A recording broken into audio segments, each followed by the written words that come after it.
Sveiki visi, labas vakaras, labas rytas, laba diena. Taigi, filmukas, kuris turėjo išeiti galbūt šiek tiek anksčiau. Daugelis iš mano pažįstamų žmonių laukia jį, savotiškai kaip pasako, mano reakcijos galbūt. Po to kaip toks gavosi lengvas pasidrapsimas purvais. Bet, kaip sakoma, nieko veltui nebūna, be priežasčių ir taip toliau. Ir kaip tai priimti arba kaip į tai žiūrėti, žiūri paprastai, tai ne mano lygio žmonės, jie yra kitokie, aš kitoks. Ir drąsiai, jeigu šuo loja, bando jumi kas užkelnių, tai jūs nepuolat, jei to šuns pasilenkia prie jo, loti taip pat kaip tas šuo ir kasti jam į koją. Tai aš apie tai, kad aš žinau, ką aš darau, o ką jie kalba, bet jie nežino. Tai toks yra skirtumas tarp mūsų. Šiuo atveju šitos srityje, apie kurią jie bandė kalbėti, arba tas vandeninas, į kurį bandė įlysti kažkaip tai prie pat kranto, pasiėmė tariamą ekspertą, šiuo atveju kažkokio tai fiziko asmenį, bandė kalbėti apie tai, ko nesupranta. Matot, esmė yra tame, kad ta energija, kurios generatoriai dabar gaminami Lietuvoje ir užsienyje, taip kaip jie turėtų būti, pagal tas taisyklės ir normas, jie skleidžia praną, arba čį, arba orgono energiją. Tai yra vienas tas pats. Ir kada ta energija dėl išorės faktų, aplinkybių, įvairių prietaisų, kurie supa mumis ir mumise ją blokuoja arba žemina, arba atjungia, arba nusiurbia, tai mums reikia kažkaip tai aktyvinti save, pagerinti, atstatyti. Tokiu atveju naudojamis įvairūs daiktai. Ir ten šoko ant šitų rozečių blokatorių, kurie savyje turi tik tai kristalus, tai nėra elektros prietaisas, jisai niekaip negali sukelti gaisro ar kažkokio tai sprogimo ir taip toliau, kai ten man nepasakyti. Deja, gaila, kad taip yra. Nors galėjo vieną įsigyti ir išsiardyti, bent jau galėtų parodyti, kas viduje yra. Ir dėl, kaip sakau, dėl nesupratimo kalba beleką, kas papuolė jam į galvas. Taip prasme, galbūt tai užsakyta buvo kažkas tokio. Bet kas įvyko? Įvyko tai, kad, kaip mano vienas draugas sakė, labai gera frazė auksinė, juodas piaras yra taip pat piaras. Ir po to padidėjo klausimų, padidėjo žmonių besidomenčių įvairiais dalykais. Tiesiog smalsumas vienus atvedė kitus. Ta žiežirbėlė, kuri nušoko per kelis žmonės nuo manęs iki jų. Ir jie pagavo, jų siela pagavo, kad tai jų, kad čia man reikia ateiti pasižiūrėti. Kasgi vis dėlto iš tikrųjų vyksta. Kai šitas įdedamas blokatorius į elektros tinklą, tai elektros tinklas, iki tol buvęs kaip ežys, daleiskim, važiuoja mašina su dideliais spygliais ir kabina visus pro šalia esančius žmonės, kurie eina šaligatviu. Jeigu priartėja, jiems pavojus yra, kad jos nubraižys. Tai taip pat žmonės blogai jaučiasi, kada miega šalia rozečių, kada yra daugybė kažkokių tai taupiųjų lempų namuose, ten galvos skausmai, spaudimas šokinėjantis, ir nekalbu apie pablogėjusias emocijas, depresijos ir visą kitą. Ir kada šitas blokatorius įdedamas į elektros tinklą, jis elektros nepagadina, jis tiesiog liepia elektrai nuskirti tos spyglius. Tai yra tapti švelnesnė, neagresyvia. Ir šitoje vietoje aš priartėjau prie fizikos supratimo, vis dėlto kalba eina apie elektrą, bet aš prieinu ne su elektra, aš prieinu ne kaip fizikas ir ne su fizikos žiniomis prie šitos teritorijos, kurią gali apsakyti fizikai. Ne? Ir pokalbė prieš tai, dar telefoninis pokalbis vyko, žurnalistė manęs klausė, iš kur žinau, iš kur aš moku, kodėl tai nepavojinga ar ne, tai aš pasakiau, aš esu buvęs elektrikas. Senais terminais tai 5 kategorijos. Ir aš puikiai žinau medžiagas, kurios yra laidžios elektrai, kurios ne, kurios blokuoja elektrą, kurios praleidžia elektrą. Todėl aš padarau, žinodamas iš anksto, ką aš darau, aš padarau taip, kad būtų žmonėms saugu. Ir plus aš žinau dabar kitas žinias, kurios leidžia tai padaryti.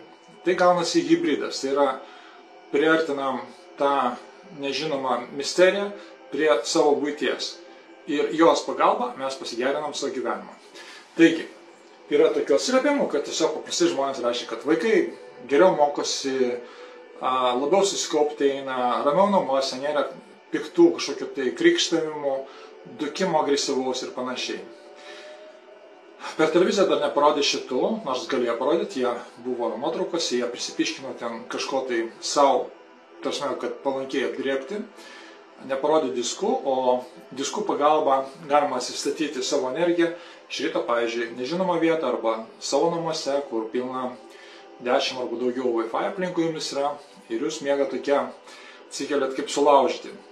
Ir tokiu atveju pasidėjus šitą diską po strėnomis, po kryžkauliu, paskiau 2 minutės 3, paskiau tarp menčių, jūs atsikeliat visiškai naujom akim, visiškai tarytum buvo naktis pati nuostabiausia ir jokio nuovargio ir viskas einasi kuo puikiausiai. Tai yra, jūs užleidžiate tus procesus jumise, kurie turėtų jumise įvykti. Ir taip pat per televiziją neparodė drakono gėlių. Aš jas taip pat turėjau tuo metu, taip pat jau galėjau jas parodyti, bet kažkodėl tai, norėjo, pristatyti mane kaip kažkokį tai aferistą ir panašiai. Ir, kiek jam pavyko, nežinau. Tai šitų gėlių pagalba, tai yra savotiška dekoracija ir savotiška tokia maža nauda aplink save, kad pasidedat kažkur tai savo biure, prie darbo kompiuterio ir turite savo tokia šiek tiek ramesnę aplinką, arba jeigu yra kažkokie tai įkyrus, tokie savotiškai kraują siurbiantys klientai, po kuriuo labai sunku jūs tiesiog lengviau išvažiuoti šitoje situacijoje ir tarp jūsų ir to žmogaus, su kurio kalbate, jūs pasidarote tokia tarytum siena. Ir tada gaunasi viskas daug lengviau, praeina pokalbiai, darbo laikas ir visa kita. Tarp kita ko, dar buvo tokių piktų komentarų ir šypsenų žmonių, kurie apie tai iš vis jokio supratimo neturi. Tai buvo paminėta vieno kliento atsiliepimas, aš jį padėjau puslapyje, parašyta, kad būtent laikas sulėtėja, labai daug laiko yra savo pasidaryti darbams. Kaip tai vyksta? Laikas yra mūsų linijinis mūsų šitame gyvenime ir jis yra išdėliotas ir turi skirtingą vertę. Kaip žinot, yra juokas, minutė praeina viduj tualeto skirtingai ir už tualeto durų. Čia toks grubus palyginimas, ne? Tai kalbu apie būseną, nes nuo mūsų būsenos priklauso laiko tėkmė. Ir kada naudojami būtent šitie harmonizatoriai, jie ištempia laiką. Esmė yra ta, kad mums su visokiais technogeninėmis priemonėmis užmetamas žeminamas dažnis ir laikas greitėja. Mes nespėjam kažko tai padaryti, mes visur skubam ir laikas labai greitai bėga. Ir į pagalbą ateina šitie harmonizatoriai. Ir kada mes turime juos prie savęs, daleiskim, būtent mano geras pažįstamas artimas, tą pastebėjo vienas iš pirmųjų ir pasakė, sako, įsidėjau aruostę, sako, laikas atrodo sustoja, sako, įsidėjau aruostę prie tos kėdės, kur aš buvau. Ir sako, buvo nuostabu, turėjau puikų laiką, ramų, aruostė nėra taip jau labai gerai, bet ten šalia tos vietos, kuris jau buvo aktyvavęs šitą, sakysim, savotiškai tos spygliuotos energijos duslintuvą, kuris užkemša, uždusina, uždengia kaip sarkofagas savo lauku. Sako, turėjau labai puikų laiką ir kelionė praėjo labai puikiai. Be aruostę jisai pamiršo rozetę šitą ištraukti ir paliko, bet jo niekas policija neieškojo, jokios slaptos žvalgybos neareštavo ir viskas baigėsi gerai. Galbūt kažkam tai atiteko kitam tas daiktas, jeigu kažkoks kitas pirmas žmogus pasidėjo pirmesnis negu valytoja. Na ir paskiau dar daugeliu būdavo užkliūdavo kaladėlės, kurių pagalba galima šiek tiek pasislankioti Hartmano linijas ir pasikoreguoti.